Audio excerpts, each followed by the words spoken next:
The storm clouds gathered like dark omens over the Arizona Territory that September afternoon in 1889.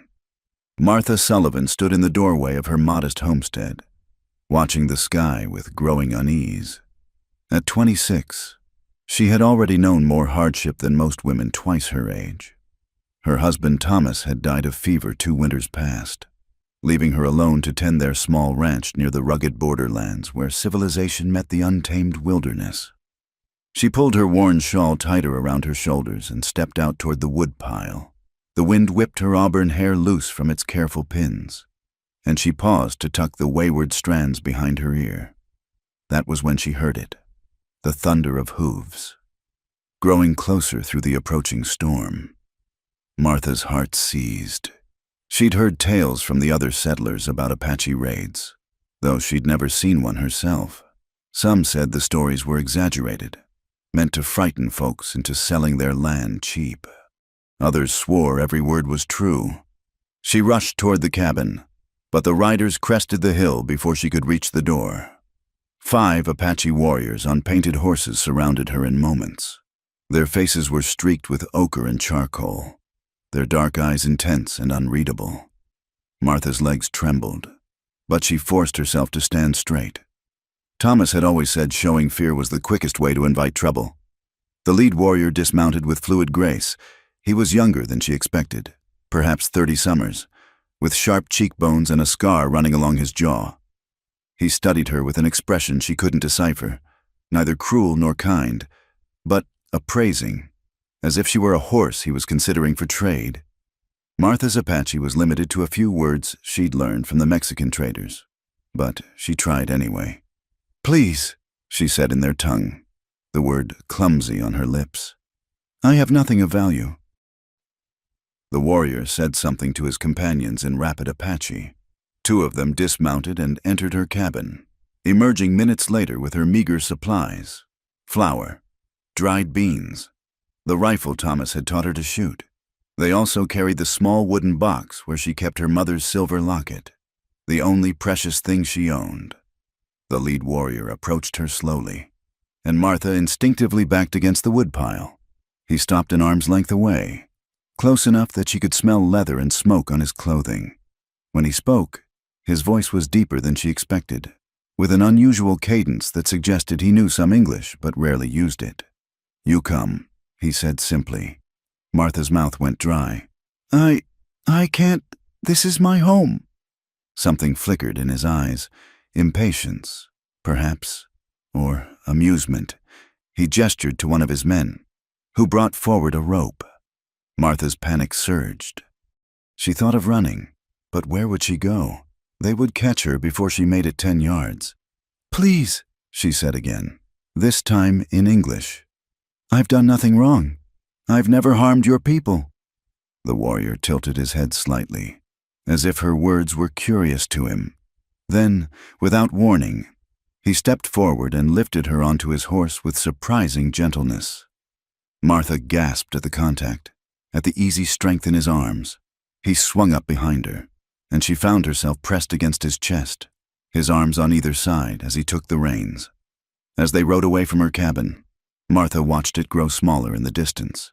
The storm broke overhead, rain beginning to fall in heavy drops that quickly soaked through her dress. The warrior pulled a blanket from his pack and draped it over her shoulders without a word. They rode for hours through terrain that grew increasingly wild and unfamiliar. Martha had ventured little beyond her homestead since Thomas's death, and nothing looked familiar.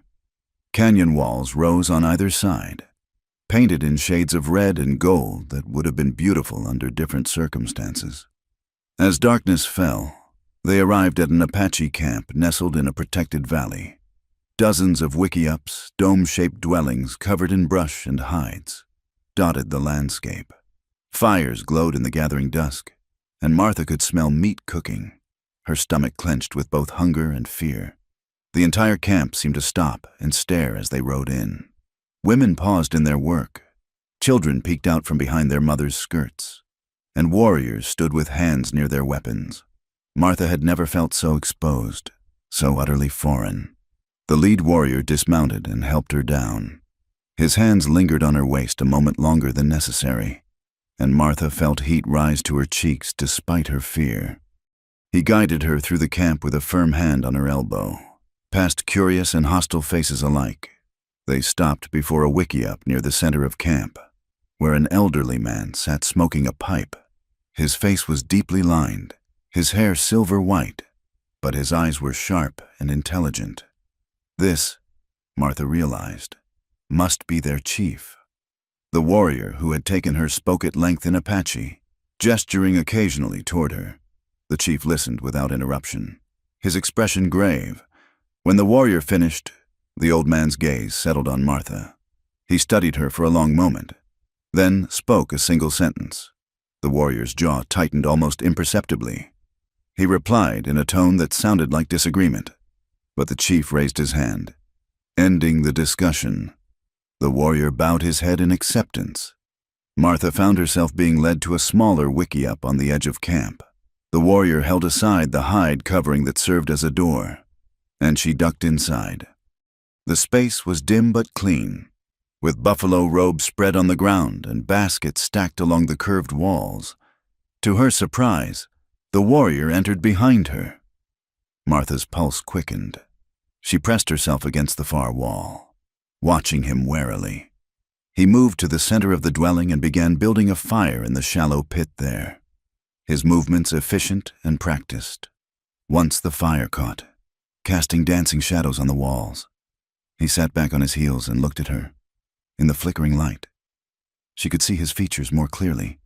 He was handsome in a severe way, with high cheekbones and intelligent eyes that seemed to see too much. "You are mine now," he said in his accented English. Martha's heart hammered. "I don't understand. Why have you taken me?" He was quiet for so long she thought he wouldn't answer. Then, "The chief says I must take a wife. The others bring Apache women. I choose different." "But I'm not. I don't want—" Martha's voice cracked. "You are widow, yes? No man waits for you." The casual assessment of her situation stung, even though it was true. "That doesn't mean I want to be my woman," he finished. "Yes, but I am not—" He paused, seeming to search for words. "I am called Marcus Redhawk. My mother was white woman, taken like you. She taught me your words before she died." Martha blinked in surprise. "Marcus, it seems strange that he had an English name. Is that why you chose me? Because your mother was white?" His expression darkened slightly. "I choose you because you stand straight when afraid, because you say please in our tongue, even with bad speaking, because you are strong, like her." He rose and moved toward the entrance. Martha tensed, but he only paused at the doorway. "Sleep now. You are safe." "Safe?" Martha couldn't keep the disbelief from her voice. "I'm a prisoner." Marcus turned back to her, and in the firelight, she caught something unexpected in his expression, perhaps understanding, or even regret. "Yes," he said simply. "But my prisoner, no other will touch you." He gestured to the buffalo robes. "Sleep, tomorrow begins new life." He left her then, and Martha heard him settling just outside the wickiup, standing guard. She realized, protecting her from others who might see her as fair game. She sank onto the buffalo robes, her mind reeling. This morning she had woken in her own bed, planning nothing more than gathering firewood and perhaps mending the fence where the wind had knocked it loose. Now she was captive in an Apache camp, given to a warrior as his woman. Martha pulled the blanket tighter around herself and stared at the fire. She thought of Thomas, of the life they'd built together before the fever took him.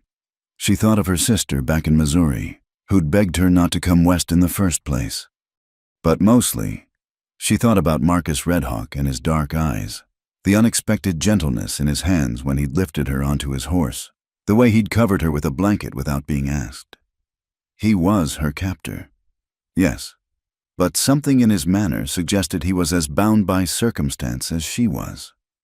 Outside, she could hear the sounds of the camp settling for the night, mothers calling children, men's voices in quiet conversation, dogs barking in the distance.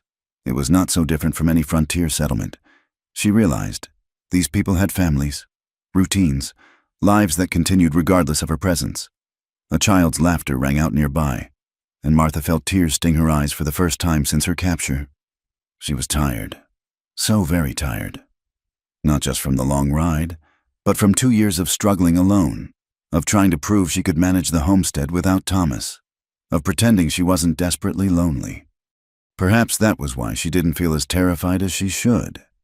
She was a prisoner. Yes, but for the first time in 2 years, she wasn't alone. It was a disturbing comfort. The fire began to die down, and Martha added a few sticks from the pile nearby. She'd learned to tend a fire well during the cold winter nights after Thomas died. At least that skill would serve her here. As she lay down on the surprisingly comfortable buffalo robes, Martha wondered what tomorrow would bring. Marcus had said it would begin her new life. The thought should have filled her with dread. But instead, she felt only a strange numbness. She closed her eyes and listened to the unfamiliar sounds of the Apache camp. Somewhere in the distance, a woman sang a low, mournful song. The melody was foreign but beautiful, and Martha found it oddly soothing. Just before sleep took her, she heard movement outside the wickiup.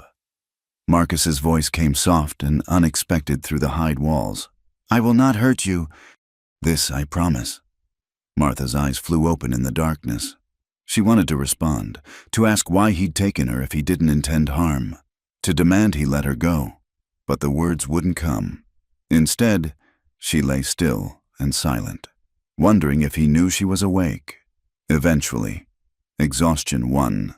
Martha Sullivan, now prisoner of the Apache warrior Marcus Redhawk, fell into an uneasy sleep on her first night in captivity. While outside, her captor kept his quiet vigil under the vast Arizona stars. Martha woke to unfamiliar sounds, women's voices speaking in Apache, the scrape of hide being worked, children playing nearby. For a moment, she forgot where she was. Then reality crashed back, and her stomach clenched with renewed anxiety. Pale morning light filtered through the smoke hole at the top of the wickiup. The fire had died to embers during the night. Martha sat up slowly, her body stiff from sleeping on the ground despite the buffalo robe's surprising comfort. The hide covering at the entrance was pulled aside, and a young Apache woman entered carrying a water jug and a basket. She looked perhaps 16 or 17, with delicate features and curious eyes. She set the items down near Martha and spoke in rapid Apache, gesturing toward the water. "I don't understand," Martha said helplessly. The girl tilted her head, studying Martha with interest rather than hostility. She pointed to herself. "Ayana," she said clearly, then pointed at Martha with raised eyebrows. "Martha," she replied, touching her chest. Ayana smiled and repeated the name with difficulty. "Marta." She gestured again at the water and basket, then made washing motions with her hands. Martha understood. She nodded her thanks, and Ayana left, but not before giving her another curious look. Martha used the water to wash her face and hands, finding a piece of soap wrapped in cloth at the bottom of the basket. It smelled of sage and something else she couldn't identify.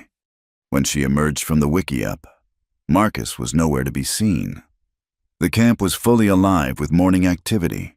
Women tended fires and prepared food. Men worked on weapons or tended to horses, and children ran between the dwellings in some sort of game.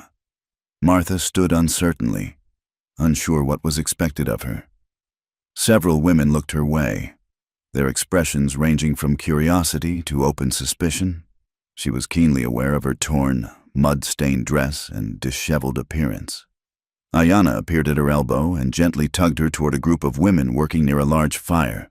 An older woman with gray-streaked hair looked up at their approach. Her face was stern, but not unkind. She spoke sharply to Ayana, who responded in what seemed like explanation. The older woman studied Martha for a long moment, then thrust a wooden bowl into her hands and pointed at a pot hanging over the fire. Martha understood she was being put to work. It was almost a relief to have something to do with her hands. She spent the morning helping prepare food-stirring pots, grinding corn, learning through gesture and demonstration what was needed. The work was not unlike what she'd done at her own homestead, though the methods and ingredients were different. As the sun climbed higher, She began to notice the rhythms of camp life. The Apache were industrious people, everyone contributing to the community's survival. Children helped with simple tasks when not playing, and even the elderly had roles mending, advising, teaching the young. Around midday, Marcus returned from wherever he'd been. Martha saw him before he saw her. He was leading a string of horses, talking with another warrior. When his eyes found her among the women, something flickered across his face. Relief? Approval? She couldn't tell.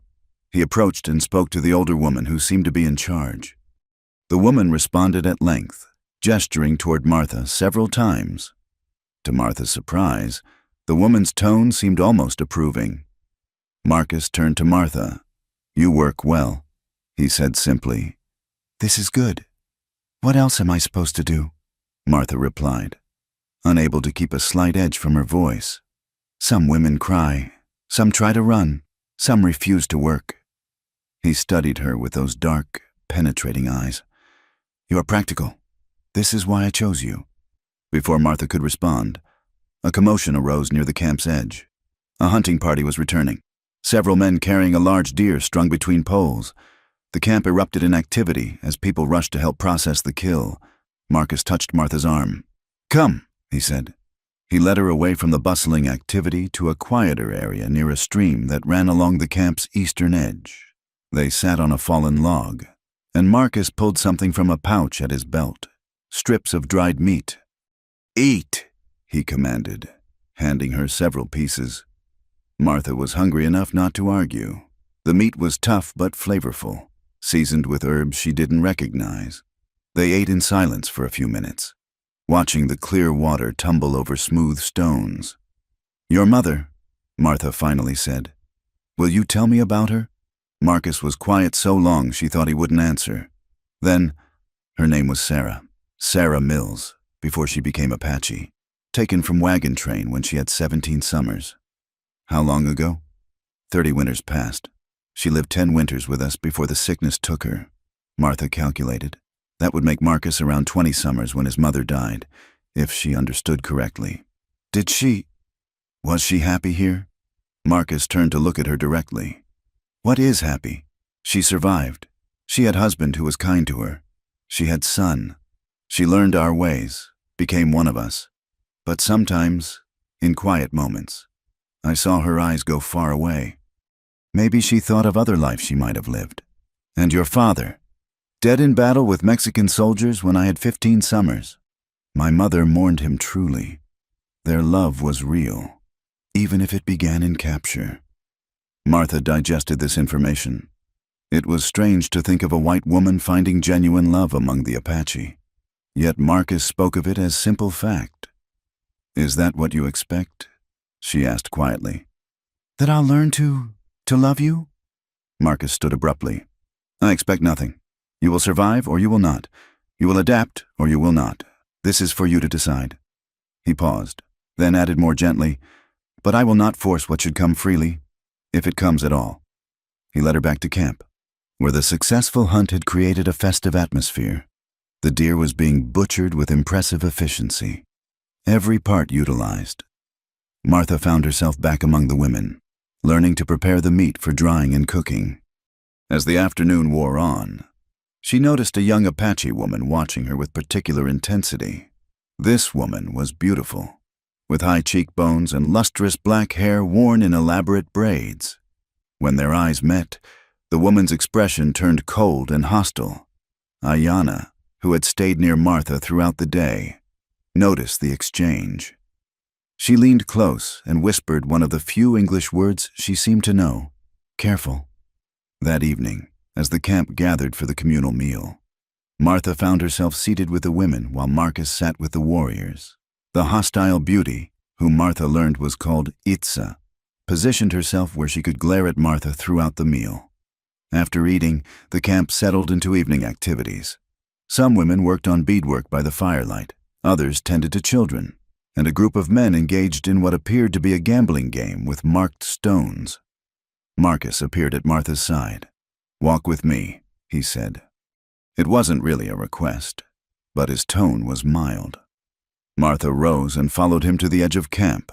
where they could see the stars beginning to emerge in the darkening sky. "Itza watches me with hatred," Martha said without preamble. Marcus's mouth tightened.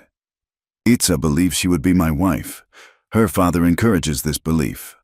Why didn't you choose her? She's beautiful, and she's Apache." "Beauty fades, and being Apache does not make a good wife." He turned to face her. "Itza is proud, selfish. She would make camp life difficult. You, I think, will not. So I'm here because I'm convenient?" Martha couldn't hide her bitterness. "You are here because I see strength in you. Independence. You survived alone after your man died. This is not common among white women." "You know about Thomas?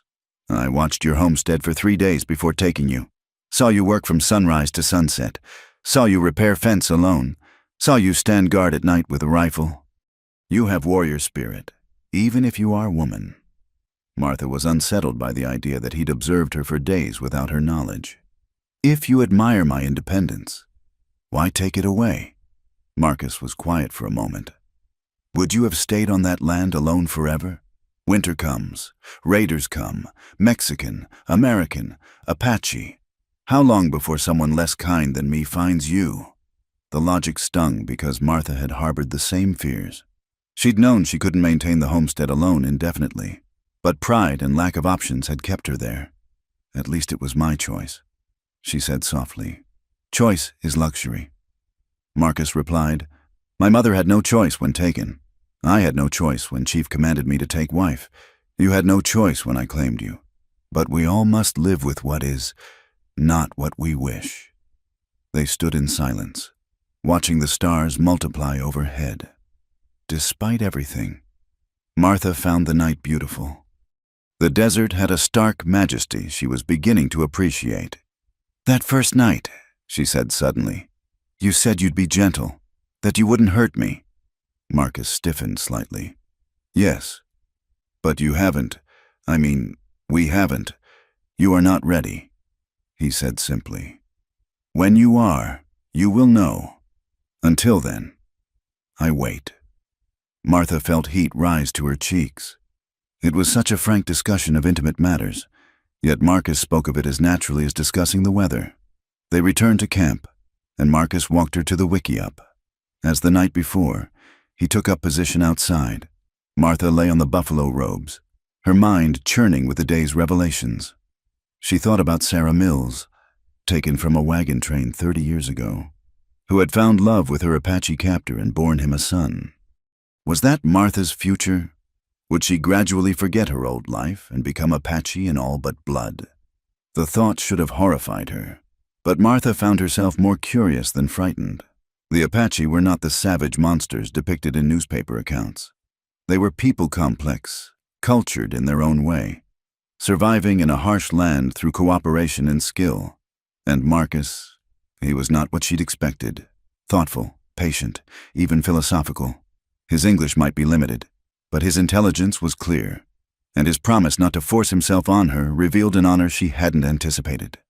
A sound outside made her freeze footsteps approaching the wickiup. She heard Marcus's voice, low and warning. Then another voice, female, angry, "Itza." The exchange was in Apache, but the tone was unmistakable. Itza was berating Marcus, her voice rising shrilly. Marcus responded calmly at first, then more firmly. There was a sharp exclamation from Itza, then the sound of retreating footsteps. Martha's heart pounded. She had made an enemy without trying, simply by existing. Would Itza try to harm her? The thought made her pull the blanket tighter around herself. Outside, she heard Marcus settle back into position. His presence, which should have been threatening, was instead oddly reassuring. Whatever else he was, he had claimed her as his responsibility and seemed to take that seriously. As sleep finally took her on her second night in the Apache camp, Martha reflected that her life had taken a turn she could never have imagined. She was a captive, yes, but perhaps not entirely without agency. Marcus had said she must choose to survive and adapt. Very well, she thought drowsily. She would survive. She would adapt. And perhaps, in time, she would find a way to reclaim some measure of the independence she'd lost. The last thing she heard before dreams claimed her was Marcus shifting outside, maintaining his vigil. Her captor, her protector, the man who waited for her to be ready, whatever that might mean. Tomorrow would bring new challenges, new lessons, new adjustments to this strange life forced upon her. But tonight, despite everything, Martha Sullivan slept more peacefully than she had in months. The morning of Martha's 7th day in the Apache camp dawned clear and cold. She had begun to adapt to the rhythms of her new life, rising early to help with morning meals, learning basic Apache words from Ayanna, avoiding Itza's increasingly venomous glares. She was grinding corn with several other women when a commotion arose near the camp entrance. A group of younger warriors had returned from somewhere, and they seemed agitated. Martha recognized one of them, a brave named Samuel Crow, who often watched her with undisguised interest despite Marcus's claim on her. The warriors spoke rapidly with the camp elders, gesturing toward the eastern mountains. Martha couldn't understand the words, but the tension was palpable. Women began gathering their children, and men reached for weapons. Marcus appeared at her side so suddenly she jumped. His face was grim. "Soldiers," he said quietly. "Army patrol in the valley. We must move camp." Martha's heart leaped. The army meant potential rescue, a return to her old life. But as quickly as the hope arose, confusion followed. Did she want to be rescued? The thought disturbed her more than she cared to admit. "Pack quickly," Marcus commanded, already moving toward their wickiup. "Take only what is needed." The entire camp transformed into organized chaos. Wickiups were dismantled with practiced efficiency, belongings bundled onto travois, horses loaded. Martha found herself swept into the activity, helping where she could. As she rolled buffalo robes under Ayanna's direction, Samuel Crow approached. He was handsome in a rough way, younger than Marcus, with an arrogant bearing that reminded Martha of cowboys she'd known. "White woman should go to white soldiers," he said in broken English, his eyes challenging. "Not right. You being here, Marcus breaks tradition taking you." Before Martha could respond, Marcus was there, placing himself between her and Samuel. The two men faced each other, tension crackling between them like lightning before a storm. "She is mine," Marcus said in English, clearly for Martha's benefit.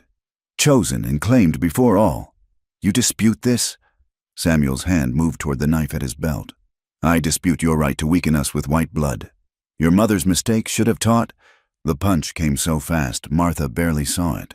Samuel stumbled backward, blood flowing from his nose. Marcus stood ready, his entire body coiled like a spring. "Speak of my mother again," Marcus said quietly in Apache, though Martha understood the threat in his tone perfectly. Other warriors quickly intervened, pulling the two men apart. The chief, the elderly man who had sanctioned Martha's captivity, spoke sharply to both. Samuel was led away, still glaring murderously at Marcus. Marcus turned to Martha, a small cut on his knuckle, the only sign of the altercation. "Pack," he said simply, and returned to preparing for the camp's evacuation. Within 2 hours, the entire camp was mobile. Martha rode behind Marcus on his horse, acutely aware of the warmth of his body against hers, of the protective way he positioned himself. They traveled through rough terrain, following paths Martha could barely discern. The Apache knew this land intimately, every hidden canyon and secret water source. By midday, they had put significant distance between themselves and the soldier patrol. During a brief rest near a small spring, Martha overheard heated discussions among the warriors. Samuel Crow was at the center of one group, gesticulating angrily. She didn't need to understand Apache to know he was arguing about her. "He makes trouble," Ayanna said softly, having appeared at Martha's side. The young woman's English was improving daily through their interactions. "Says you bring army to us. Says Marcus thinks with heart, not head." "Maybe he's right," Martha said, guilt gnawing at her. "The soldiers might be looking for me." Ayanna shook her head. "Soldiers always look, not for you, for Apache to kill or move to reservation. You excuse, not reason." That evening, They made camp in a protected box canyon with high walls and only one entrance. It was more defensible, but less comfortable than their previous location. As Martha helped erect the wickiups, she noticed the heightened vigilance among the warriors. After the evening meal, Marcus sat beside her near their fire. He looked tired. She realized, studying his profile in the flickering light. "I'm sorry," she said quietly. "About Samuel. About bringing trouble." "Samuel makes his own trouble," Marcus replied. "Has wanted to challenge me since his brother died in raid I led 2 summers past. You are, how do you say, convenient excuse. His brother died because of you? His brother died because he did not follow orders, tried to take extra horses, alerted Mexican guards. 3 others died helping him escape his stupidity." Marcus's voice held old bitterness. "Samuel knows truth but needs someone to blame." They sat in companionable silence for a while. Martha had grown comfortable with these quiet moments between them, no longer feeling the need to fill every pause with words. "Your hand," she said suddenly, noticing the swelling around his cut knuckle. Marcus glanced down dismissively. "Is nothing. It needs cleaning." Without thinking, Martha took his hand in hers, examining the wound. She felt him tense at the contact, but he didn't pull away. She retrieved water and the small medicine bundle she'd learned to keep handy. As she cleaned the cut, she was acutely aware of the intimacy of the act. His hands were strong, calloused from years of weapons and reins, yet gentle when he helped her from his horse or handed her something. "There," she said softly, wrapping a strip of cloth around the knuckle. "You defended me. The least I can do is tend the wound." Marcus flexed his fingers experimentally, then looked at her with an expression she couldn't quite read. "You have healing hands, like my mother had." "Tell me more about her," Martha urged. "What was she like?" A rare smile ghosted across his face. "Strong, stubborn, learned our ways but kept some of hers. Told me stories of a place called Ohio, where trees grow thick and water runs everywhere. Taught me English letters, though I had no books to read." "She taught you to read?" "Some. Enough to understand treaties whites make and break." The bitterness was back. "She said knowledge of enemy's language is weapon. Is that what I am? Enemy?" Marcus turned to look at her fully. "No, not enemy. Not friend. Something between, something not yet decided." Before Martha could ask what he meant, a disturbance arose across the camp. Samuel Crow and several young warriors were in heated discussion with the chief. Their voices rose and fell like waves, but the anger was unmistakable. Marcus stood, instantly alert. "Stay here," he commanded, striding toward the group. But Martha had learned enough Apache to catch certain words. Her name, white woman. Danger. Choice.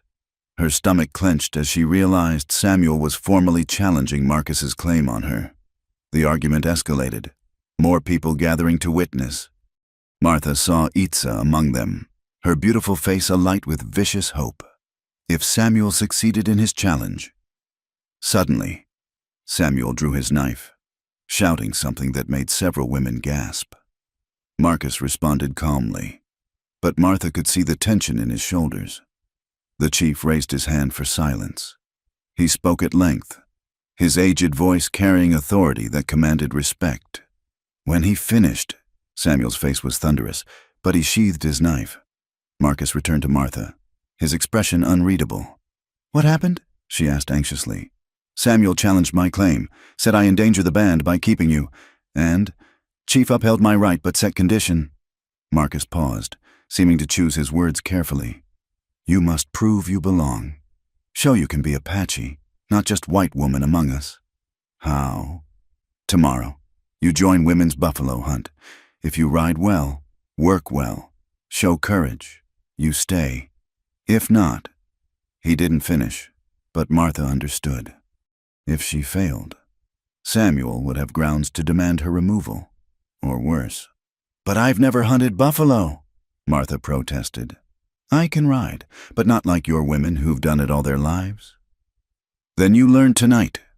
Marcus said firmly. Come. He led her to where the horses were picketed, selecting a sturdy mare with a calm disposition. For the next 2 hours, as darkness deepened around them, he taught her the Apache way of riding, low on the horse's neck, gripping with knees, guiding with subtle shifts of weight. Buffalo hunt is dangerous, he explained as she practiced wheeling the mare in tight circles. Horses go fast, very close to beasts. Women must ride alongside, use special arrows to pierce hide, must be brave, steady. Martha's thighs burned and her hands were raw from gripping the reins. But she persisted. This was about more than proving herself to the tribe. It was about survival. She'd seen the look in Samuel's eyes, the anticipation on Itza's face. Failure meant danger, possibly death. Why didn't you choose an Apache woman? Martha asked during a brief rest. It would have been simpler. Marcus was quiet for a long moment, stroking the mare's neck.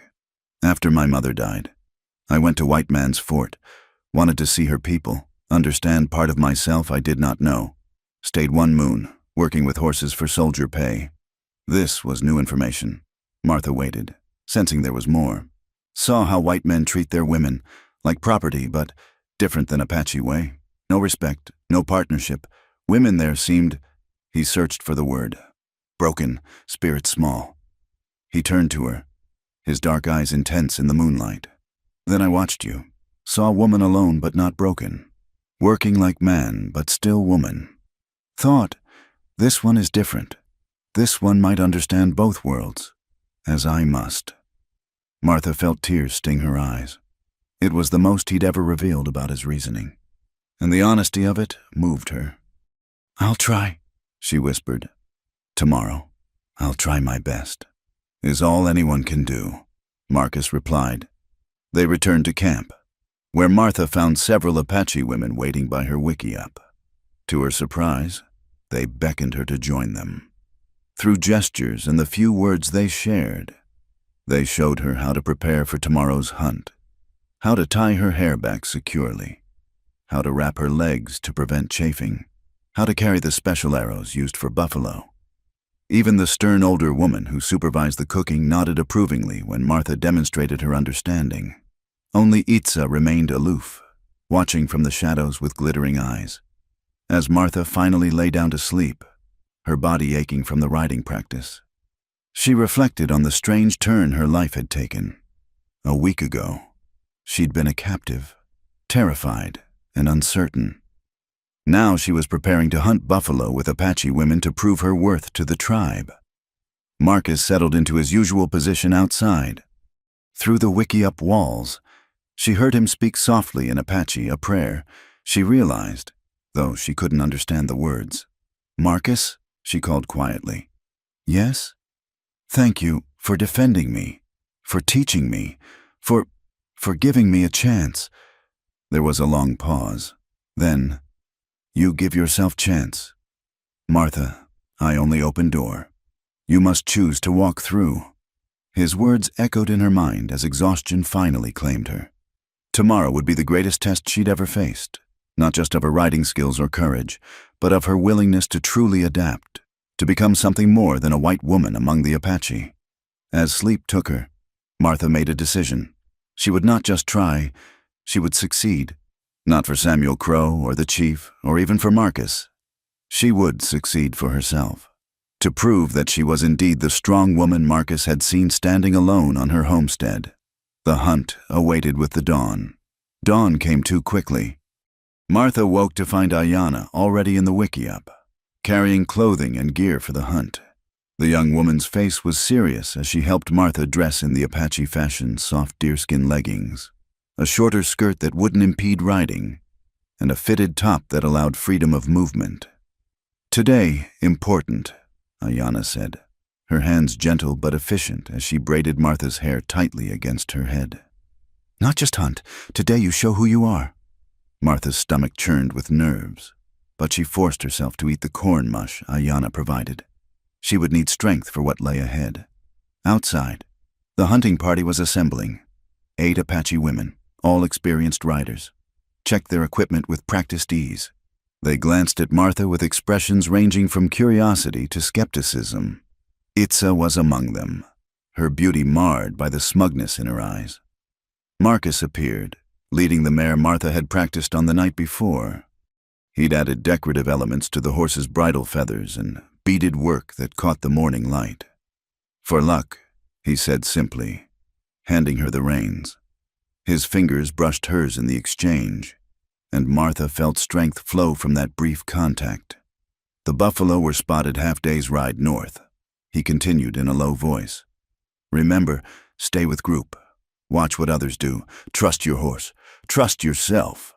Before Martha could respond, the lead woman, a weathered matron named Ruth Clearwater who'd shown Martha kindness, called for the party to mount. Martha swung onto her horse, grateful that her muscles remembered last night's lessons despite their soreness. They rode out as the sun painted the desert in shades of gold and crimson. The pace was steady but not rushed, the women conserving their horses' energy for the hunt itself. Martha found herself placed in the middle of the group, with Ayanna nearby offering encouraging smiles. As they rode, Ruth began to sing. The other women joined in, their voices rising and falling in a rhythm that matched the horse's gait. Martha didn't know the words, but the melody stirred something primal in her chest: anticipation, fear, and a strange exhilaration. By mid-morning, they reached a vast grassland where the desert gave way to prairie. Ruth raised her hand for silence, then pointed to dark shapes in the distance. "Buffalo. A small herd, perhaps 30 animals, grazing peacefully unaware." The women dismounted to make final preparations. Ruth approached Martha with a quiver of specially designed arrows.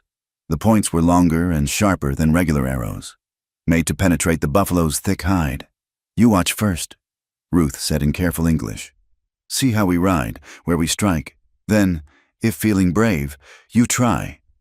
Martha nodded, grateful for the reprieve.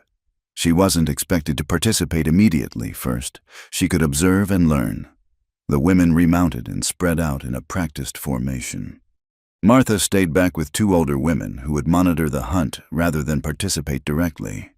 From this vantage point, she watched the riders approach the herd using the wind and terrain to mask their presence. Then, at some invisible signal, they burst into action.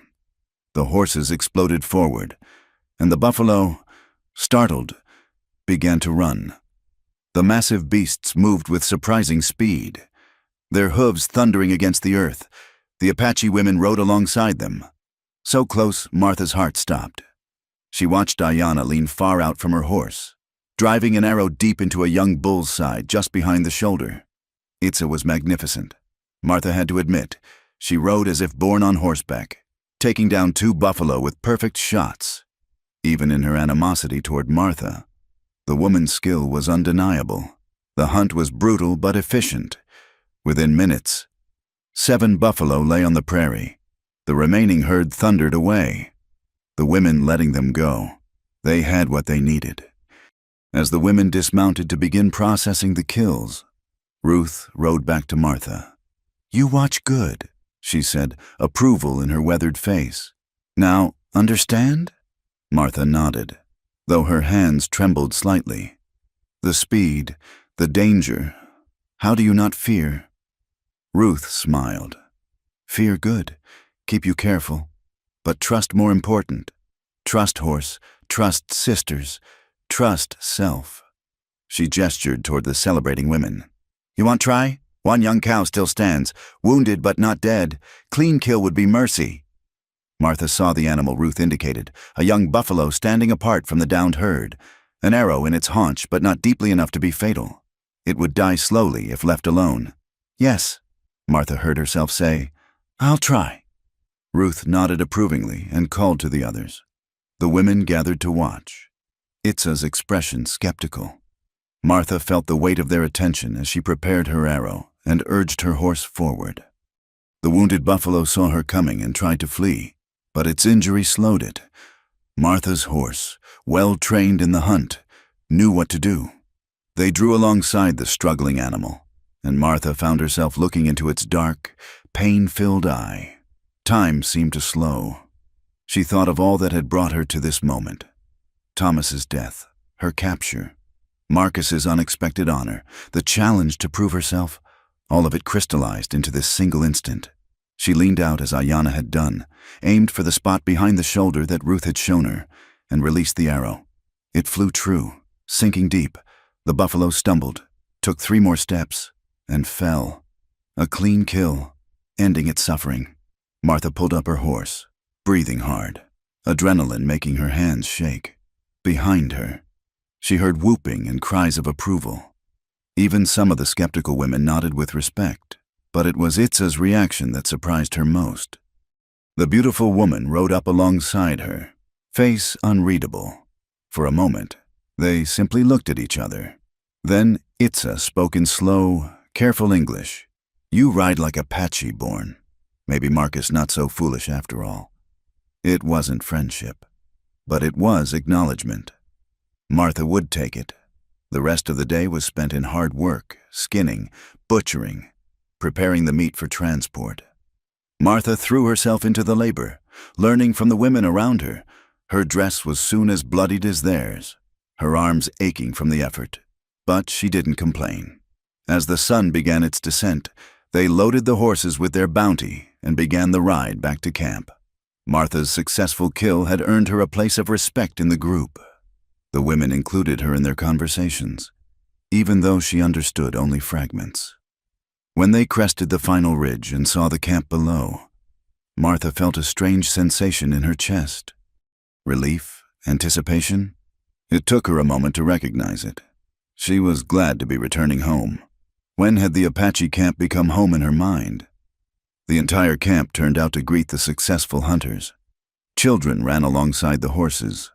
Men came to help unload the meat, and elders nodded approval at the bounty that would feed the band for days to come. Marcus was there, his face carefully neutral as he helped Martha dismount. But she saw the pride in his eyes, quickly hidden, and the way his hand lingered on her waist a moment longer than necessary. "You did well," he said quietly. "Very well." Samuel Crow stood nearby, his face sour. He spoke rapidly in Apache to the chief, gesturing toward Martha. But Ruth Clearwater interrupted, her voice strong and clear as she apparently recounted the hunt. Other women chimed in, and Martha heard her name mentioned several times with what sounded like approval. The chief listened to all, then raised his hand for silence. He spoke directly to Samuel, his tone final. The younger warrior's face flushed with anger, but he bowed his head in submission and stalked away. "What did he say?" Martha asked Marcus. "Chief says you have proven yourself as hunter. Says any who can face buffalo without fear has Apache heart, whatever color their skin." A small smile touched his lips. Says Samuel must find other reasons to complain now. That evening, the camp celebrated the successful hunt. The fresh meat was roasted over great fires, and Martha found herself welcomed among the women as never before. They showed her their beadwork, taught her words in Apache, included her in their laughter and gossip even when she couldn't fully understand. Itza maintained her distance but no longer radiated hostility. Once, their eyes met across the fire, and the Apache beauty raised her cup slightly in what might have been acknowledgement of Martha's courage. As the celebration continued, Marcus appeared at Martha's side. "Walk with me," he said, and she noticed he'd asked rather than commanded this time. They strolled to their favorite spot by the stream, where the sound of water provided privacy from the camp. The moon was rising, casting silver patterns on the water. "Today you became different," Marcus said after a long silence. "Not white woman living with Apache, not captive pretending. Today you began to become something new." "What am I becoming?" Martha asked softly. Marcus turned to face her, his expression more open than she'd ever seen it. "I don't know, but watching you ride, seeing arrow fly true, I felt—" He struggled for words in his limited English. "Proud, like watching warrior born. Not made." The intensity in his eyes made Martha's breath catch. Without thinking, she reached up to touch his face, her fingers tracing the strong line of his jaw. He stood very still, barely breathing. "Marcus," she whispered, not sure what she wanted to say, knowing only that something fundamental had shifted between them. He caught her hand, pressing it against his cheek. "You are ready?" he asked, and she understood he meant ready for more than just words. Martha thought of her life before, the loneliness, the struggle, the gradual numbness that had settled over her after Thomas's death. Then she thought of these past days, the challenge, the community, the strength she'd found within herself, and this man who'd seen something in her worth preserving, worth defending, worth waiting for. "Not yet," she said honestly. "But soon. I need to know this is real, that what I'm feeling isn't just gratitude or survival." Marcus nodded slowly, releasing her hand but not stepping away. "I wait more. But Martha, what you feel, I feel also, is not gratitude, is recognition, like two parts of broken arrow finding each other." They stood together in the moonlight, not touching but connected by something stronger than physical contact. Martha felt as if she stood on the edge of a cliff, about to leap into an unknown future, but for the first time since her capture, the unknown didn't frighten her. They returned to camp to find the celebration winding down. As Martha prepared for sleep in the wickiup that had become familiar, she reflected on the day's transformation. She'd proven herself to the tribe, but more importantly, she'd proven something to herself. Outside, Marcus took up his customary guardian position, but tonight, Martha called softly through the buffalo hide wall. "Marcus, you don't have to sleep outside anymore. The wickiup is warmer. We can share the space. Just to sleep," she added quickly. There was a long pause. Then the entrance flap lifted, and Marcus entered, moving carefully as if afraid to startle her. He settled on the opposite side of the fire, maintaining respectful distance. "Thank you," he said simply, as Martha drifted toward sleep, aware of his presence in a way that was both comforting and thrilling. She realized that she was no longer the woman who'd been taken from her homestead, that Martha was gone, transformed by experiences she never could have imagined. In her place was someone new, not fully Apache, not fully white, but something unique, someone strong enough to hunt buffalo, earn respect, and perhaps brave enough to love again. The fire burned low between them, but the warmth in the wickiup came from more than flames. It came from two people learning to trust, to hope, to build something new from the ashes of their separate pasts.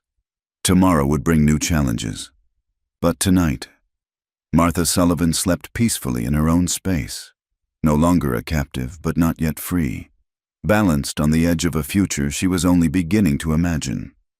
The change in their living arrangement brought a new dynamic to Martha and Marcus's relationship.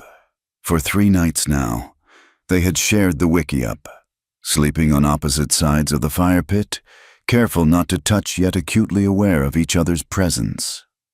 Martha found herself listening to his breathing in the darkness, wondering if he was as conscious of her as she was of him.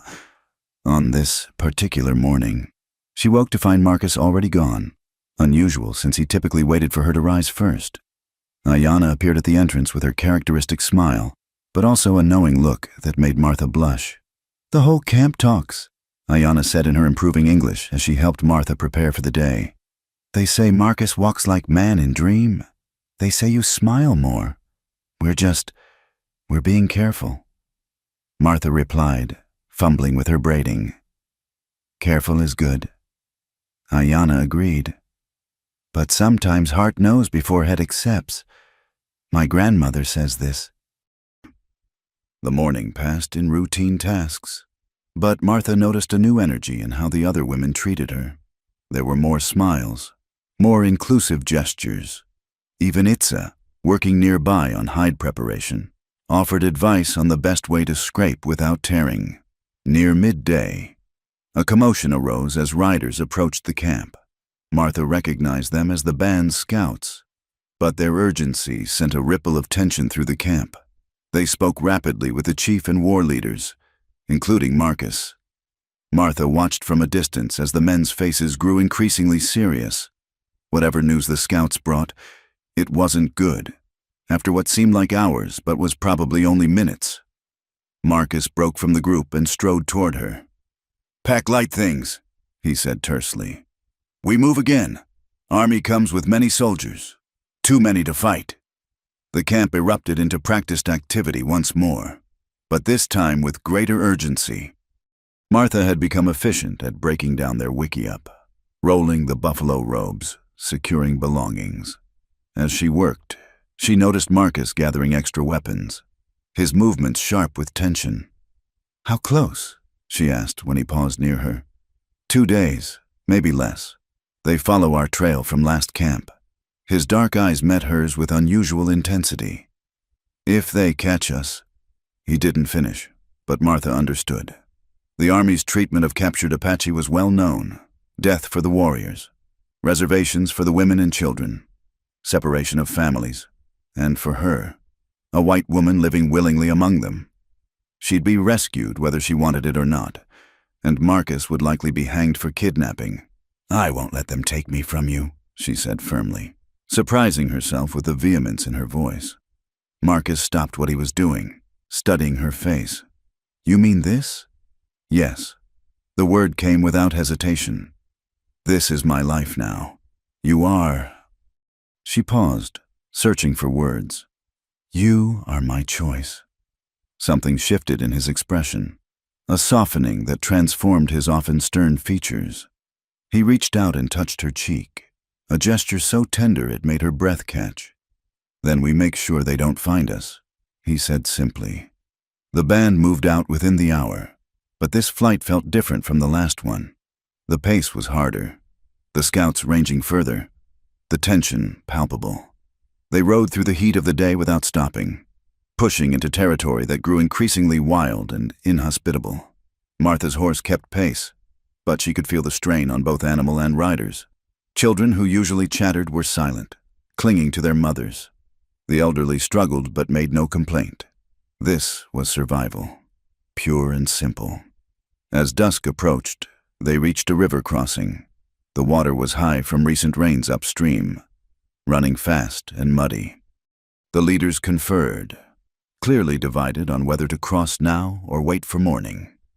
Samuel Crow argued loudly for immediate crossing, pointing out that the water would slow the soldiers' horses and equipment. Others worried about the danger to children and elders in the failing light. During the debate, a scout galloped in with urgent news. Martha didn't need to understand Apache to read his body language. The Army was closer than expected. The decision was made. They would cross now. Marcus brought their horses to the river's edge. "Stay close to me," he instructed. "If you fall, don't fight the water. Let it carry you, and I will find you." The crossing was chaos. Horses whinnied in fear. Children cried, and the current was stronger than it looked.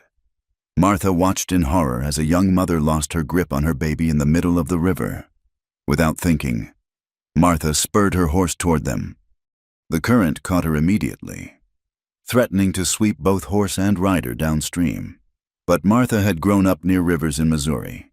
She knew how to read water. She angled her horse with the current rather than against it, closing the distance to the struggling mother. She reached out and caught the baby just as the mother went under. For a terrifying moment, Martha thought she would lose the child, but her grip held. She pulled the infant against her chest, using her body to shield it from the water's force. Marcus appeared beside her, having plunged in after her. Together, they fought their way to the far bank where other hands reached out to take the baby and pull Martha to safety.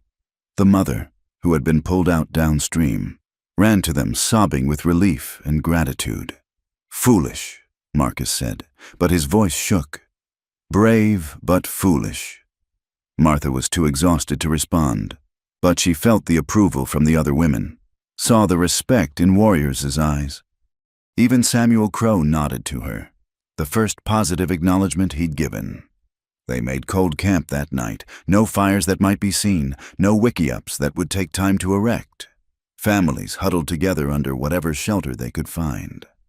Marcus spread their robes beneath an overhanging rock, creating a small private space, for the first time since they'd begun sharing sleeping quarters.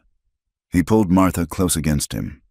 She stiffened in surprise, then relaxed into his warmth. They were both still damp from the river, and the desert night was cold.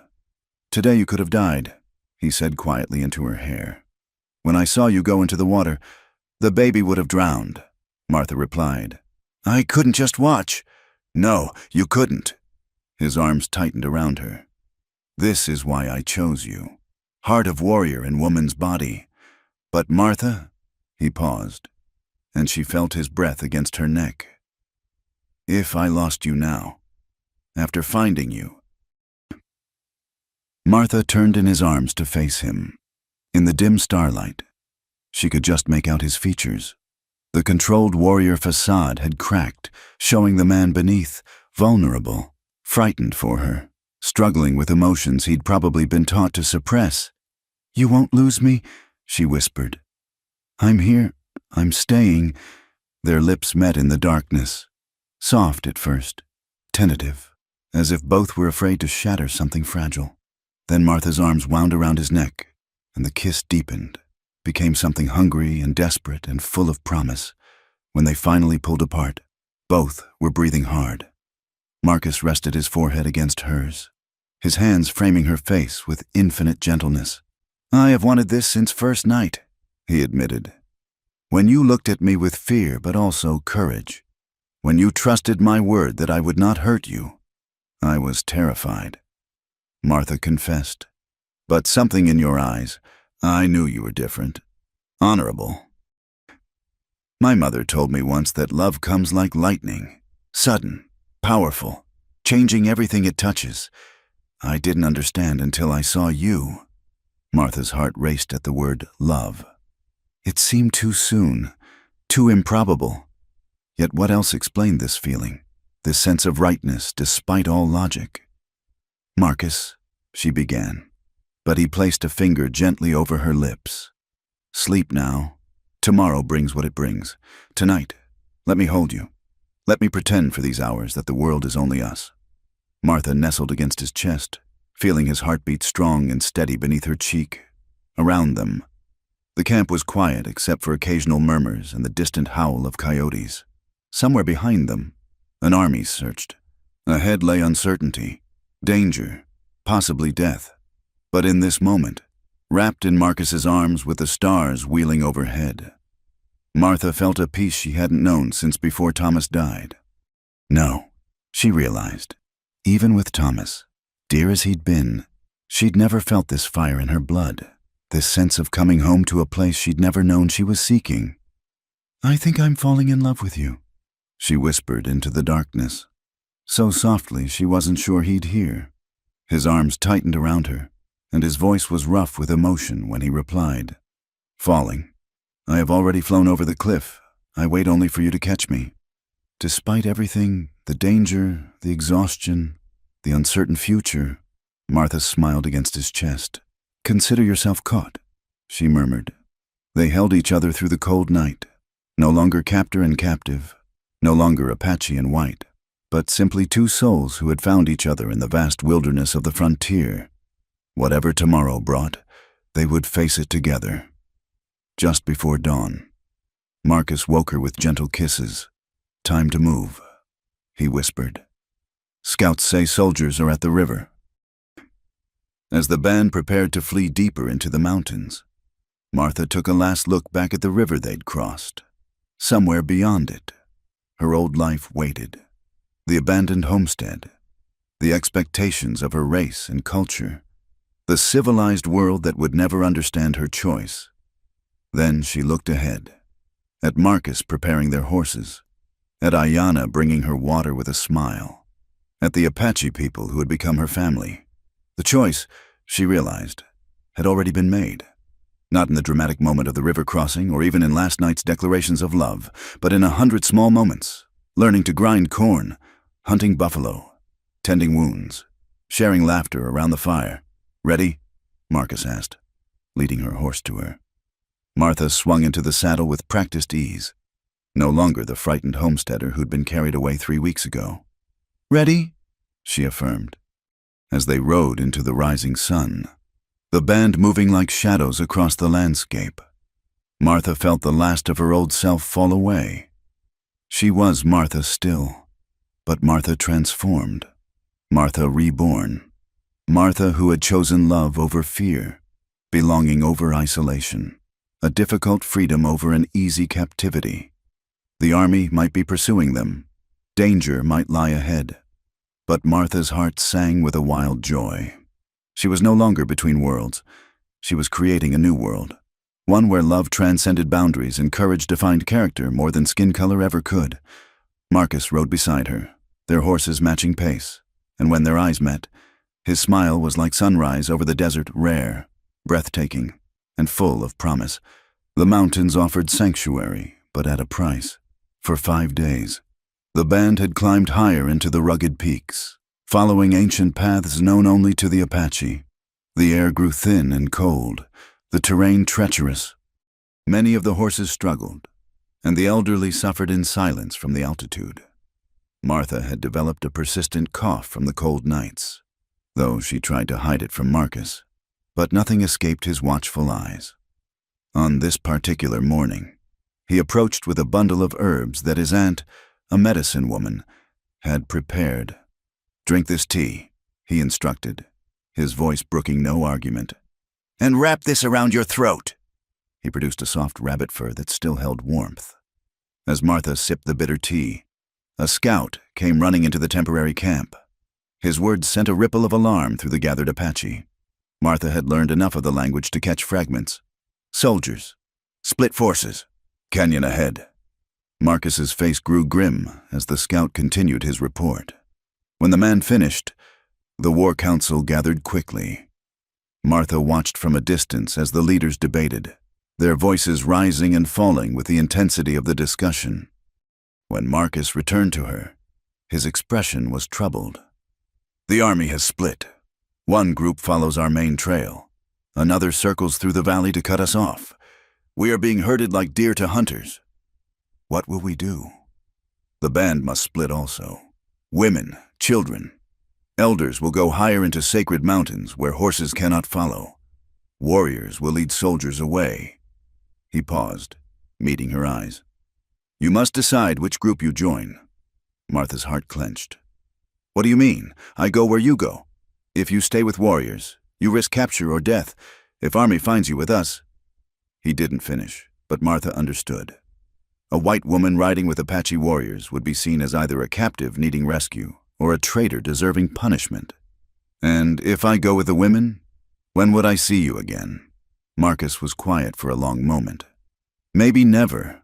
These mountains have secret places where people can hide for seasons. But soldiers will not stop hunting warriors." The impossibility of the choice overwhelmed her. Safety meant separation, possibly forever. Staying with Marcus meant danger, likely death. Martha felt tears sting her eyes, frustration and fear warring in her chest. "There is third way," Marcus said quietly. He glanced around to ensure they weren't overheard. "I know of cabin, abandoned, 2 days' ride north, built by trapper years ago, hidden. We could—" "Desert your people?" Martha finished, shocked.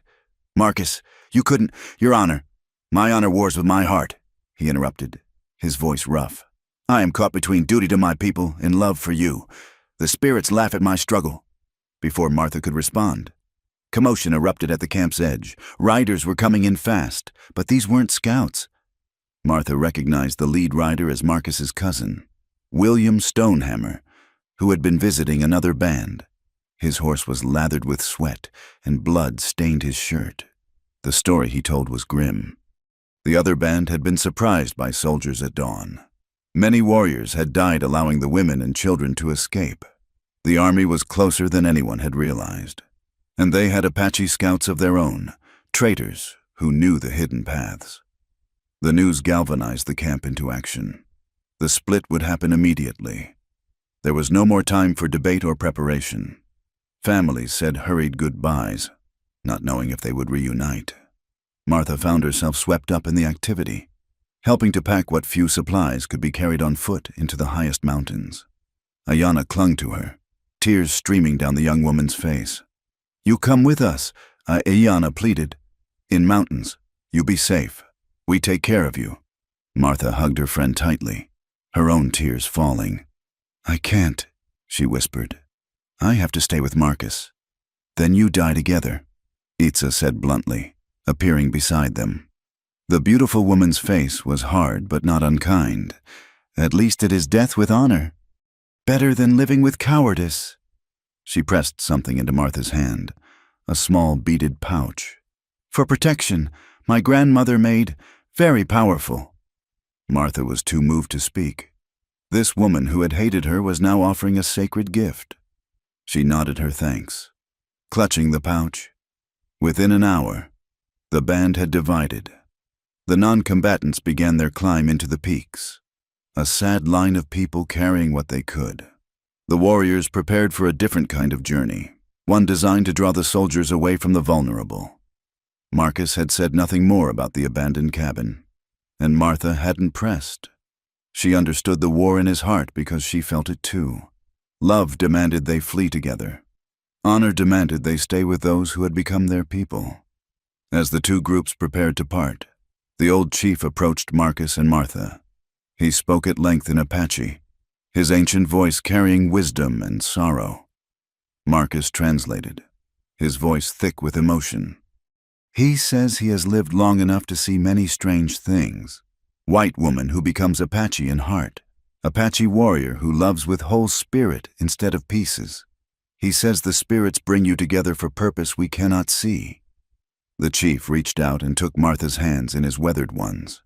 He spoke directly to her, and though she didn't understand all the words, she felt their weight. "He gives blessing," Marcus whispered. "Says whatever path we choose, we walk with his prayers." The chief then removed a leather cord from around his neck. On it hung a small silver medallion, worn smooth with age. He placed it around Martha's neck, then spoke once more to Marcus before walking away to join the mountain group. "What did he say?" Martha asked, touching the medallion. Marcus's eyes were bright with unshed tears. "He said to remember that home is not a place but the people who hold your heart, and that sometimes the bravest warriors are those who choose love over war." The two groups parted ways as the sun reached its zenith. Martha rode with the warriors, one of only 3 women who chose this path. The others were Grey Dove, whose husband refused to leave her, and Susan Whitecrow, an elderly woman warrior who declared she was too old to climb mountains and would rather die fighting. They rode hard through the afternoon, following a twisting path designed to confuse pursuers. But the Apache scouts with the army knew these tricks. By evening, dust clouds on the horizon showed their followers were gaining. That night, they made cold camp in a box canyon. Marcus and the other leaders held urgent council. The conclusion was grim. They couldn't outrun the army much longer. Tomorrow, they would have to make a stand. Martha sat apart, watching the stars emerge in the darkening sky. Everything had happened so fast. A month ago, she had been a lonely widow barely surviving on her homestead. Now she was... what? A woman between worlds, in love with a man she might die beside tomorrow. Marcus found her there, settling beside her with unusual heaviness. "The others have decided. Tomorrow we lead soldiers into Dead Man's Canyon. Good place for ambush, but..." He shrugged. "Many ways in, few ways out. It will be bloody work." "How many soldiers?" "Scouts say maybe 60.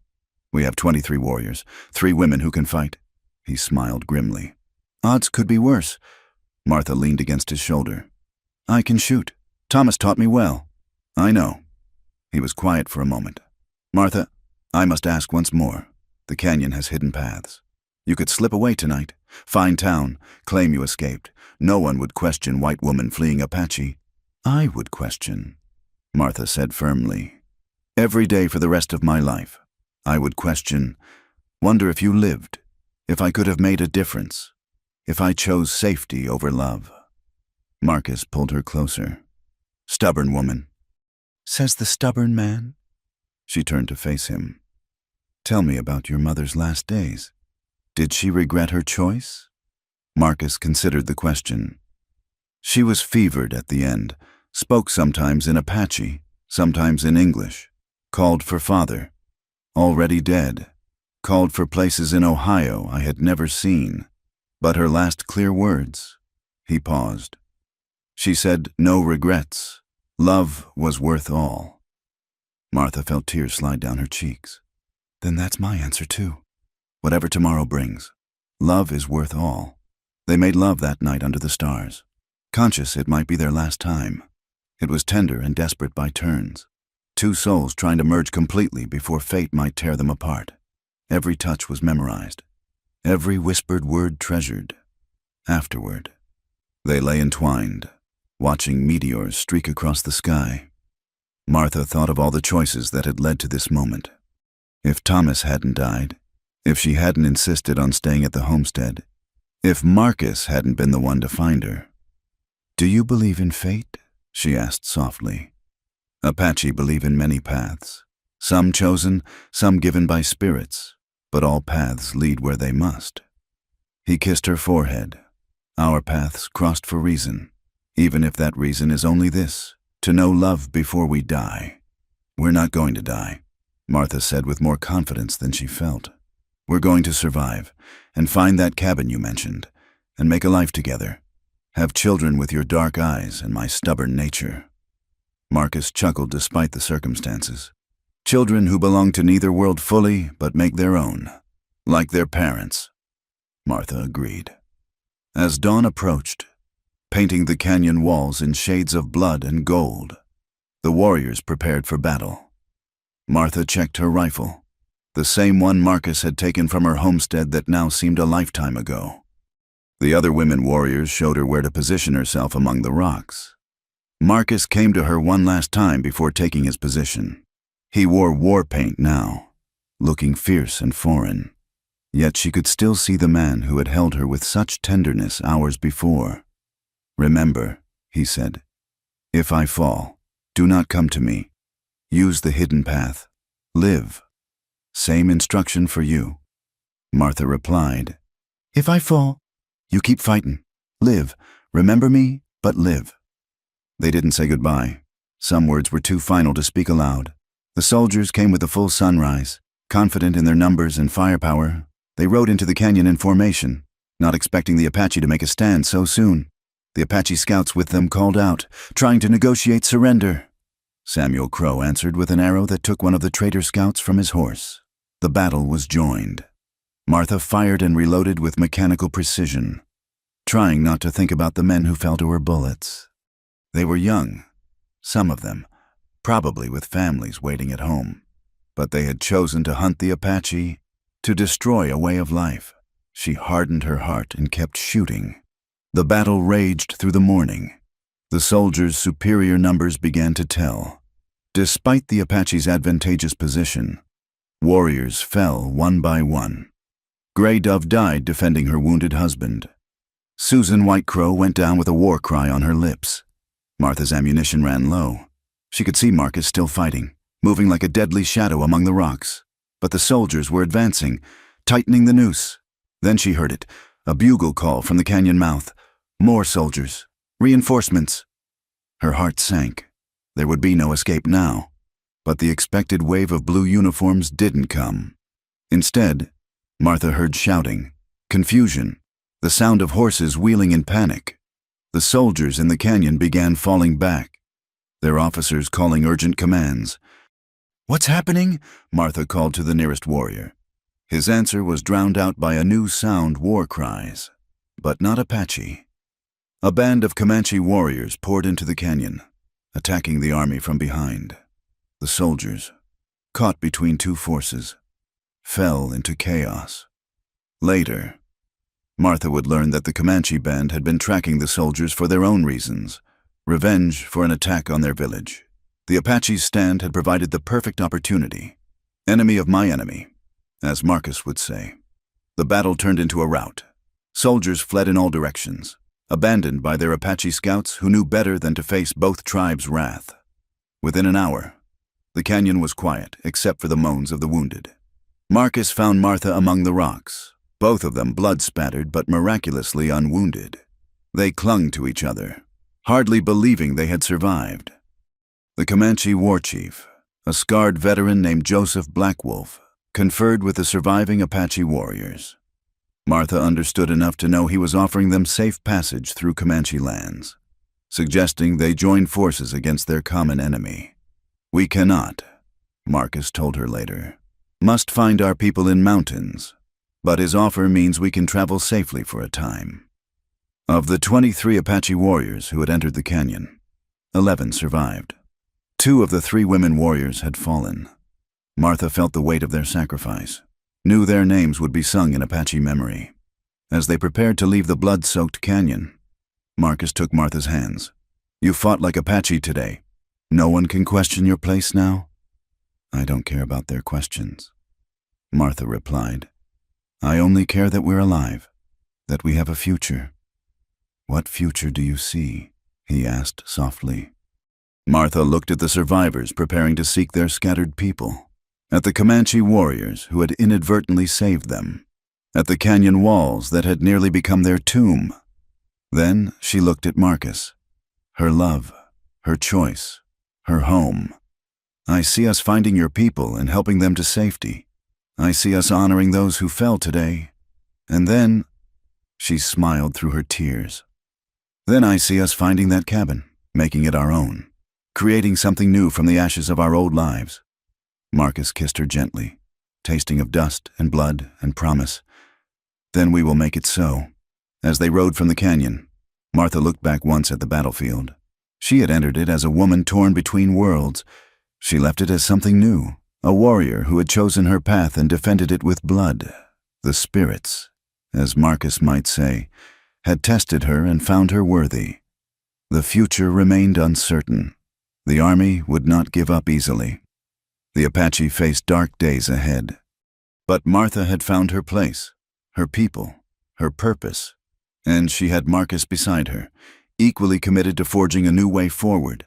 Love, she had learned, was not just worth dying for. It was worth living for, fighting for, and creating a whole new world for. And that's exactly what they would do.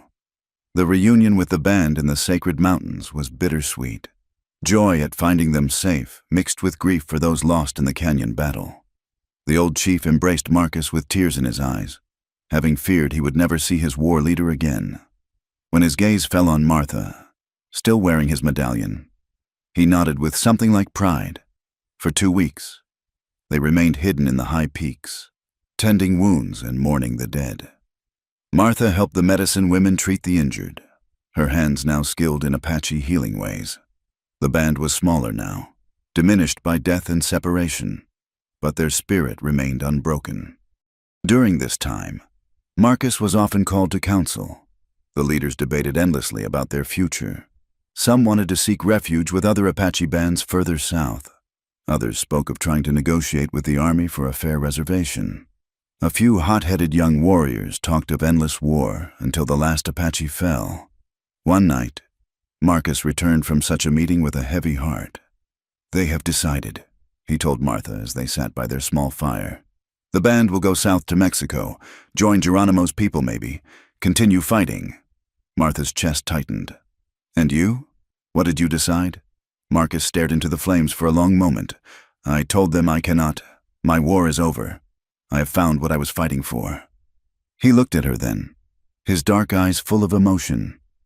"But leaving my people, it tears at my soul." "Then we go with them," Martha said immediately. "To Mexico. I'll learn Spanish along with Apache. We'll—" "No!" Marcus's voice was firm. "That is no life for you. Always running, always fighting. And our children. If spirits bless us with them, what world would that be? Our children." The words made Martha's heart skip. They had been careful, but in the desperate passion before the canyon battle. "Marcus," she said softly, I believe I'm with child." He went completely still, his eyes widening. Then, moving as if she were made of precious crystal, he pulled her against him. "You are certain?" "As certain as I can be. Ayana knew before I did. She says I have the look." Martha laughed shakily.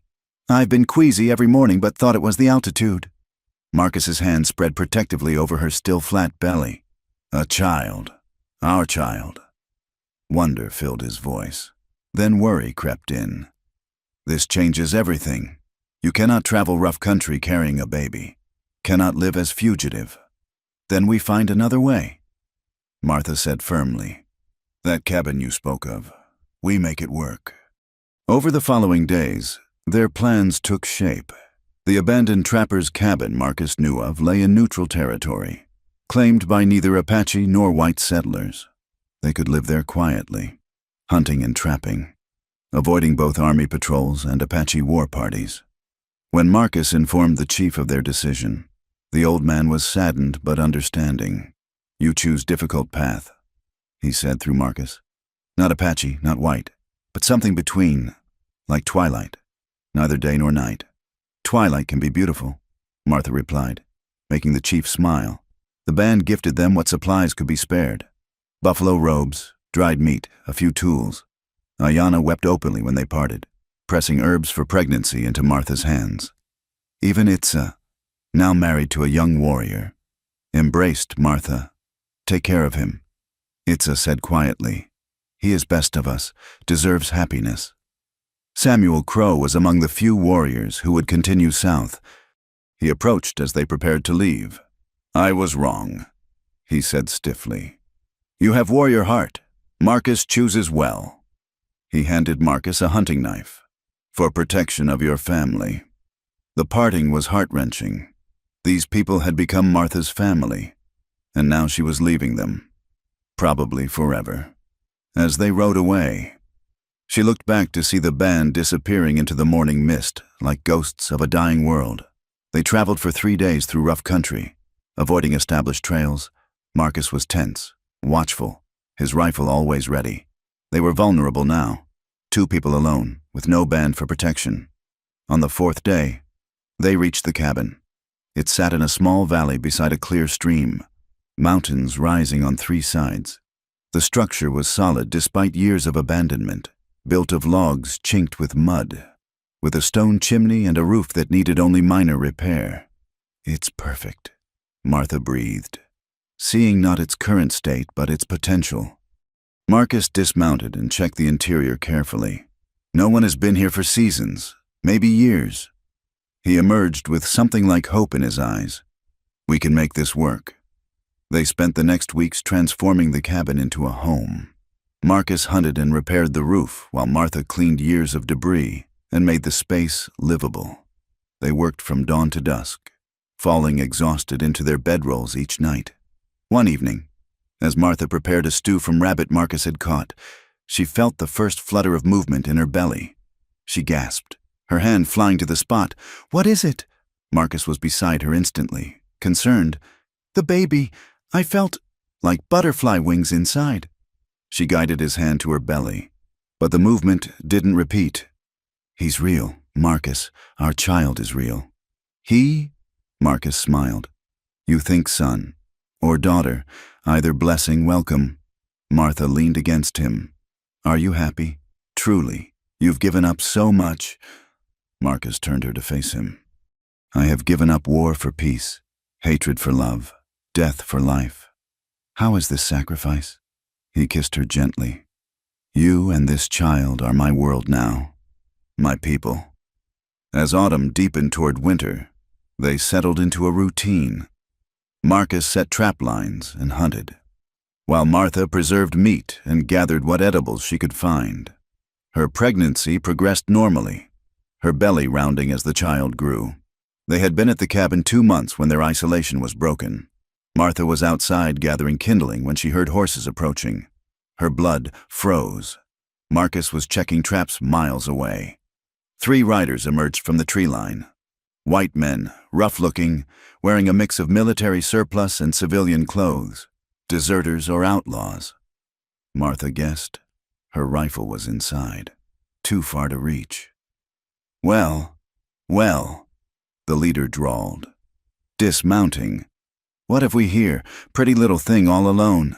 My husband will return soon, Martha said steadily, though her heart hammered. Husband? Another man laughed. Don't see no husband. Just a woman who's going to be real friendly to 3 tired travelers. They advanced on her, spreading out to cut off escape routes. Martha backed toward the cabin, calculating distances. Then one noticed her rounded belly. "She's breeding," he said with disgust. "Still, better than nothing out here." The leader grabbed for her arm. Martha twisted away but stumbled, her changed center of balance betraying her. She hit the ground hard, instinctively curling to protect her belly. A shot rang out. The leader spun and fell, clutching his shoulder. Marcus emerged from the forest like an avenging spirit, his rifle already swinging toward the second man. "Touch her and die," he said coldly. The wounded leader struggled to his feet, face twisted with pain and rage. "Apache! She's lying with a goddamn Apache!" The third man went for his gun. Marcus shot him through the heart without hesitation. The second man raised his hands, backing toward his horse. "Take your friend and go," Marcus ordered. "Come back and I kill you both. Filthy savage." The leader spat, but he allowed his companion to help him mount. "Ought to string you up. Her too, the Injun-loving whore." Marcus's rifle never wavered. "Go, now." They rode away. The leader slumped in his saddle. Marcus waited until they were out of sight before running to Martha, who still lay curled on the ground. "Are you hurt? The baby?" I think I'm okay." But as Marcus helped her sit up, pain lanced through her abdomen. Oh no." He carried her inside, his face tight with fear. Martha tried to stay calm, but the cramps were intensifying. She was bleeding, she realized with growing panic. "The herbs," she gasped. "Ayana's herbs, in the blue pouch." Marcus found them, his hands shaking as he prepared the tea exactly as Martha instructed. She drank it all, praying to any spirits that might listen. The cramping eased slightly, but didn't stop. For 2 days, Martha hovered between keeping and losing the baby. Marcus never left her side, bathing her face with cool water, holding her through the waves of pain, whispering prayers in Apache and English both. On the third morning, Martha woke to stillness in her body. The cramping had stopped. The bleeding had slowed. Cautiously, she placed a hand on her belly and felt an answering flutter. "Still there," she whispered, tears streaming down her face. "Our baby is still there." Marcus wept then, all his warrior's stoicism crumbling. He held her gently, as if she might break, murmuring thanks to every deity he knew. But their relief was short-lived. That afternoon, watching from the window, they saw smoke rising in the distance, then more smoke from another direction. "They're coming back," Martha said dully. "With help." Marcus's face was grim. "We cannot fight many men. You cannot travel hard in your condition." He was silent for a moment, then decided, "I will lead them away. You hide in the root cellar. When safe, go to Fort Buchanan. They will—" "No." Martha's voice was steel. "We stay together or go together. No more separation. Martha, be practical. You and baby need you," she interrupted. "Need their father, their protector. We face this as family, or not at all." Marcus stared at her, this woman who continued to amaze him with her courage. Finally, he nodded. "Then we prepare together." They worked through the night, preparing what defenses they could. Martha loaded every weapon while Marcus positioned ammunition strategically. They filled containers with water, gathered medical supplies, prepared for siege. Dawn came with no attack. Noon passed quietly. By evening, they began to hope the threat had passed. Then, as the sun touched the western peaks, they heard it, horses, many horses, approaching from multiple directions. But the riders who emerged weren't the outlaws. They were Apache specifically, a hunting party from their old band, led by Samuel Crow. Marcus went out to meet them, rifle lowered but ready. The conversation was in rapid Apache, but Martha caught enough to understand. The hunting party had encountered the wounded outlaws, learned of their plans to return with more men to clean out that Apache nest. "We came to warn you," Samuel told Marcus. "But the outlaws met misfortune. Seems their camp was attacked by unknown warriors. None survived to tell tales." The message was clear. The band had eliminated the threat. Martha's eyes filled with tears of gratitude. Samuel dismounted and approached the cabin. His gaze took in Martha's obvious pregnancy. The domestic scene of two people building a life together. "You make good home here," he said in his improving English. "Safe for little one to come." He stayed only long enough to share a meal and news of the band. They had found refuge across the Mexican border, though life was hard. Some spoke of eventually seeking peace with the Americans, finding a way to live that didn't require constant war. Before leaving, Samuel clasped Marcus's arm. "You choose right, brother. This," he gestured to the cabin, to Martha, to the life they were building. "This is future. We who fight, we are past." After the hunting party departed, Marcus and Martha stood together watching the stars emerge. The threat had passed. Their secret sanctuary remained safe. Their child still grew beneath Martha's heart. "Samuel was right," Martha said softly. "This is the future. Not Apache, not white, but something new, something ours." Marcus pulled her close, his hand spreading protectively over her belly. "Our children will know both worlds, speak both languages. They will be bridge between peoples. You think there can be peace, truly? Someday. Maybe not in our lives, but someday. And until then." He kissed her temple. "We make our own peace here." As they went inside their humble cabin, Martha felt a profound sense of rightness. They had chosen the harder path, neither fully accepted by Apache nor white society. They would face challenges, prejudice, danger, but they would face it together, building something new from the fusion of two worlds. Their love had begun in captivity and fear. It had survived battle and separation. Now it would grow in this hidden valley, nurtured by hope and determination. They were no longer captive or captor, Apache or white. They were simply Marcus and Martha, two souls who had found home in each other. The future stretched before them, uncertain but full of possibility. And as the child within her moved again, Martha knew that whatever came, love would see them through. It had brought them together across impossible odds. It would sustain them through whatever trials lay ahead. In choosing each other, they had chosen to write a new story on the canvas of the American frontier, a story of love transcending boundaries, of courage defying convention, of hope growing from the ashes of two worlds in collision, and in a cabin by a clear mountain stream. That story continued with each passing day, each shared sunset, each whispered promise in the darkness. Love had conquered all, and in its victory, something beautiful and new was being born. Winter arrived with a vengeance that year. Snow fell deep in their valley, transforming the landscape into a pristine wilderness that both protected and isolated them. Martha, now heavy with child, found movement increasingly difficult, but she maintained the household while Marcus hunted and trapped in the frozen forest. On a particularly bitter February morning, Martha woke to find Marcus already up, stoking the fire to warm their cabin. Through the frosted window, she could see fresh snow still falling, adding to the 3 feet already accumulated. "You should stay in bed," Marcus said gently, bringing her a cup of pine needle tea.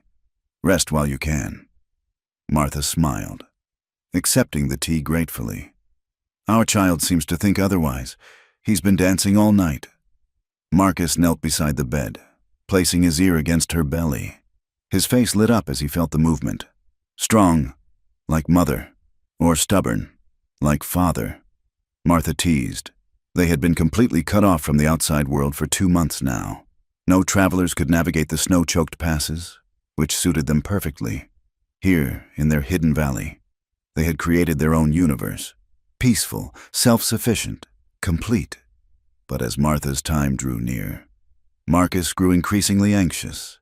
He had delivered horses and helped with calves, but a human child, his child, was entirely different. They had no midwife, no doctor, no one to help if something went wrong. "Your mother did this alone," Martha reminded him one evening as he fretted. "Apache women have been birthing babies without doctors for generations." "My mother had the medicine women," Marcus countered. "Had other mothers to help? You have only me, and I know nothing of such things." Martha took his hands, feeling their tremor. "You know enough, and I trust you completely." 3 days later, her pains began. It started as a low backache that Martha initially dismissed, but by afternoon, she recognized the rhythmic tightening for what it was. She didn't tell Marcus immediately, not wanting to worry him through what might be many hours of labor. But when her water broke as she prepared their evening meal, there was no hiding it. Marcus's face went pale, then determined. He helped her to their bed, then set about preparing everything they had discussed. Clean cloths, boiled water, the knife to cut the cord, herbs for afterward. "I should have taken you to a town," he said as he worked. "Found proper help." "And have them arrest you? Take me away. Take our child." Martha shook her head through a contraction. "No, this is right. Here, in our home. Together." The labor was long and difficult. All through the night and into the next day, Martha labored while Marcus stayed beside her, letting her grip his hands through the worst pains, wiping her face with cool cloths, murmuring encouragement in a mix of English and Apache. "I can see the head," Marcus said at last, his voice thick with emotion. "Dark hair, like mine, or like mine before the sun bleached it." Martha panted, then bore down with the next contraction. Minutes later, though it felt like hours, a lusty cry filled the cabin. Marcus lifted the baby with shaking hands, tears streaming down his face. "A son," he whispered. "Perfect, beautiful, our son." Martha reached for the baby, exhaustion forgotten in the wonder of the moment. The infant was indeed perfect, with his father's dark hair and complexion, but something around the eyes that was purely Martha. "What shall we name him?" she asked, unable to stop staring at the miracle in her arms. Marcus was quiet for a long moment. "My mother named me Marcus after her father. Perhaps we honor both lines. Thomas Marcus Redhawk, your husband's name, my name, our name." Martha's eyes filled with tears. It was perfect, honoring the past while embracing the future. "Thomas Marcus Redhawk," she repeated. "Tom when he's being sweet. Thomas Marcus when he's in trouble. With our blood mixed in him, he will be in trouble often," Marcus said with a smile. The days that followed were a blur of adjustment. Tom was a hungry baby, nursing frequently, but thriving. Marcus was a devoted father, talking to his son in both languages, promising to teach him everything: how to track a deer, read the stars, write his letters, respect all peoples. When Tom was 2 weeks old, they had their first visitor since the snow began. Martha was nursing the baby when Marcus suddenly tensed, reaching for his rifle. "Someone comes," he said quietly. "One rider, moving slow." They waited, tense, until a familiar voice called out, "Marcus Redhawk, I come in peace, brother." It was Joseph Blackwolf, the Comanche war chief who had inadvertently saved them at the canyon. Marcus went out to greet him, and Martha could hear their conversation through the door, cautious at first, then warming. Joseph entered the cabin with Marcus, his scarred face showing surprise at the domestic scene. "The Apache warrior has become a family man," he observed in accented English. "Joseph brings news," Marcus told Martha, "and an offer." "Over a shared meal," Joseph explained. The various tribes were slowly recognizing that the old ways were dying. Some spoke of treaties, of finding ways to coexist with the whites. Others, like Geronimo, would fight to the end. But a few visionaries were thinking differently. "There is movement," Joseph said carefully, "to create places where our peoples can live, work together. Not reservations, true communities, places where children can learn both ways, where mixed families like yours are welcome."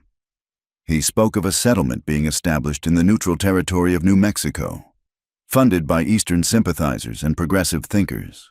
A place where former soldiers and warriors could work side by side, where Apache could farm alongside white homesteaders, where children of all bloods could attend school together. "It sounds too good to be true," Martha said honestly. Joseph nodded. "Maybe it is, maybe it fails, but maybe it is beginning of something new." He looked at Tom sleeping in his cradle. "For the little ones, we must try." He left them with documents, Papers that would grant them land in this experimental community. Letters of introduction. Maps. "Think on it," he said. "The offer stands." For days. Marcus and Martha discussed the possibility. Their valley was safe but isolated. Tom would grow up with no other children, no formal education, always hiding who he was. But in this new settlement, we could build a real future there, Martha said one evening as Tom nursed. "Open a trading post. You could guide hunters. I could teach school.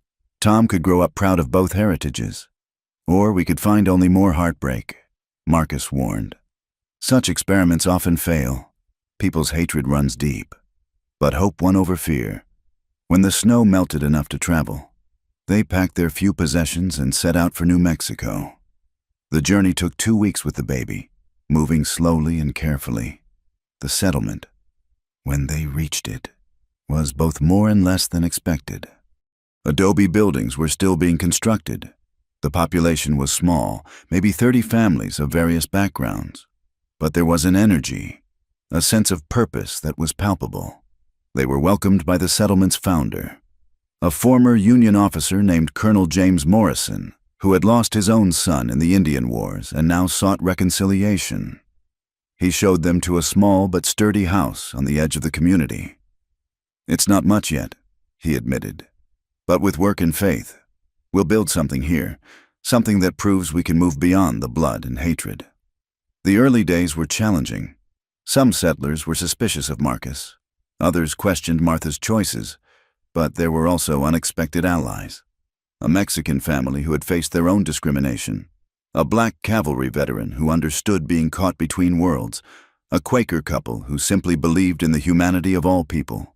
Marcus found work breaking horses and guiding hunting parties. Martha, as she'd hoped, started a small school. Tom grew surrounded by children of all backgrounds, his mixed heritage just one thread in the settlement's diverse tapestry.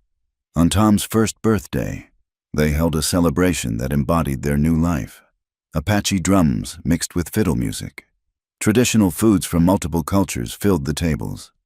Tom, taking his first wobbling steps, moved between guests of all colors, welcomed by all.